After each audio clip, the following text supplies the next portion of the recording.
Think about how you feel right now, having listened to such a beautiful musical performance. What if you could feel that way about politics?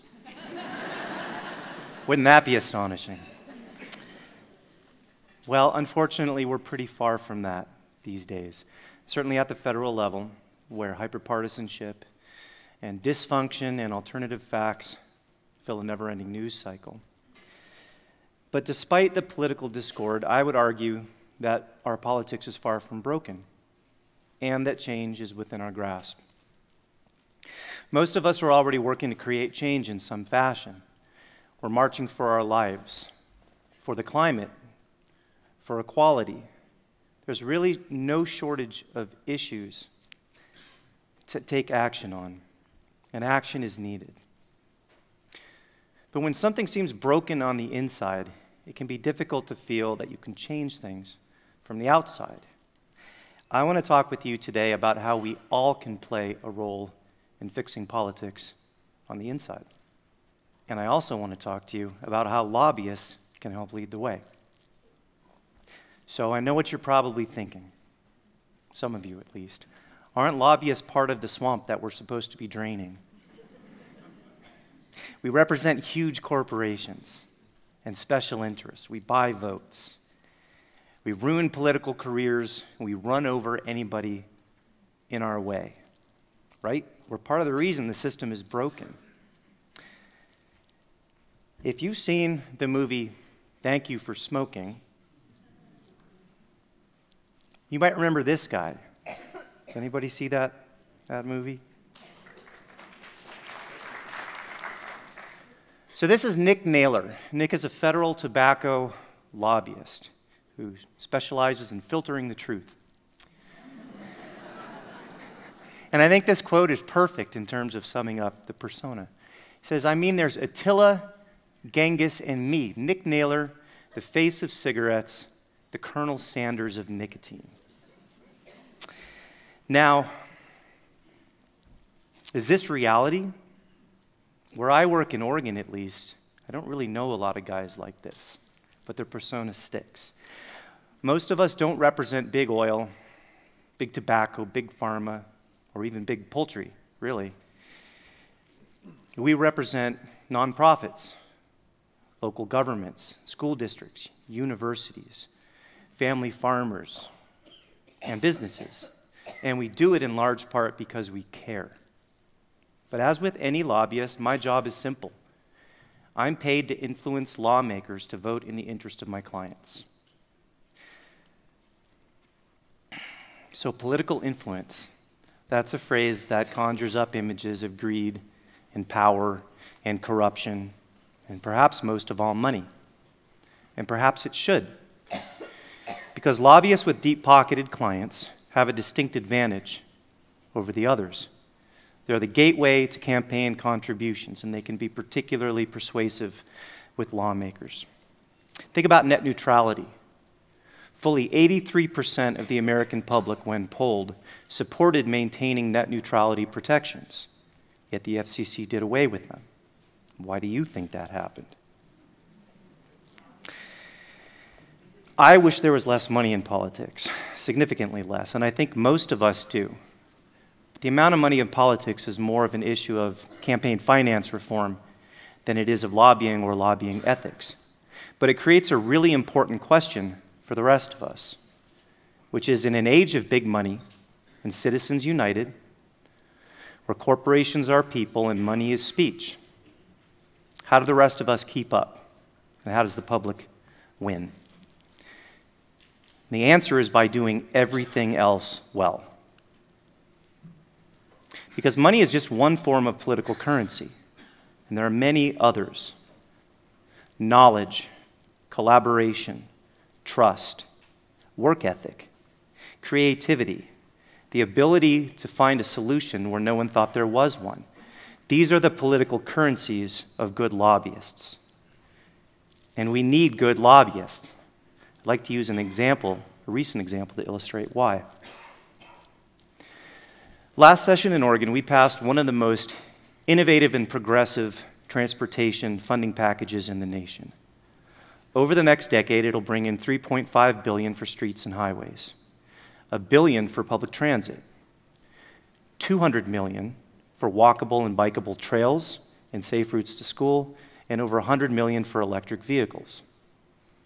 Back here in Bend, we get $50 million to fix an increasingly congested and dangerous stretch of highway north of town. We get money to fix potholes, to repave streets, to radically improve our public transit, to build bike lanes, and so forth. And you might be surprised by this, but the bill passed with significant bipartisan support. And we succeeded for a few important reasons. One, the state's leaders set us up for success. They established a special committee. They toured the state for months, listening to and meeting with the public. They established expectations of bipartisanship and collaboration, an open process, and they made sure that each of us knew that we wouldn't get to go home until a deal was done. It was motivation. At the heart of it, were the lobbyists. And we were called upon to help figure out the details. Collectively, we represented all of the affected interests, all of the stakeholders, anybody with something to gain or something to lose in the process. There we were. And we were given a pretty simple mandate. Focus on what we all need and not getting everything that each of you might want. And that might sound pretty novel, but we knew that we had to go big to succeed and that we had to go big together. Just a quick recap. The leaders set the stage. They administered the process and they negotiated the final outcome. But again, it was the lobbyists that did all the details, that worked out most of the trouble situations. We knew our issues, we knew each other, we trusted each other to get the job done. Were there holdouts or folks that wanted to get more out of the package? Absolutely. But the fundamental reason we succeeded was that the power of collaboration significantly outweighed the collective clout of the holdouts. And the model was such a success that it's destined to be emulated on other issues. For example, we're setting the stage with a similar process to try to shape up climate legislation for 2019 in this state. And whether we succeed will likely depend on a similar collaboration amongst lobbyists, lawmakers, and everybody involved. So it's not just big issues that we can solve collaboratively, it's little issues. And frankly, issues of any size can be solved collaboratively. But when we work as hired guns, and we focus only on what we want and not what anybody else needs, then opportunities are missed. And sure enough, we're not in a great place right now. We live in a divided culture. Provocateurs are everywhere, stoking and deepening our divides. As a result, the public often demands a fight. Elected officials are forced to referee fights and often fight themselves. And the lobbyists, well, we often have no choice but to duke it out. So as illustrated by the transportation package, collaboration can succeed despite that dynamic. But I think more importantly, we can actually change that dynamic. And that's why I'm here today. Because what we do and how we do it on the inside is largely a reflection of what you ask of the political process. Are you pounding your fists and demanding a specific outcome on every issue, demanding a fight, or can you consider a different alternative?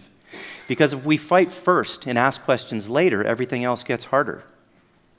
And in political fights, those with power and money can more easily divide, conquer, and win. But if you ask us for collaboration, that's what we'll do. Who here would like to see more collaboration in politics? Raise your hands.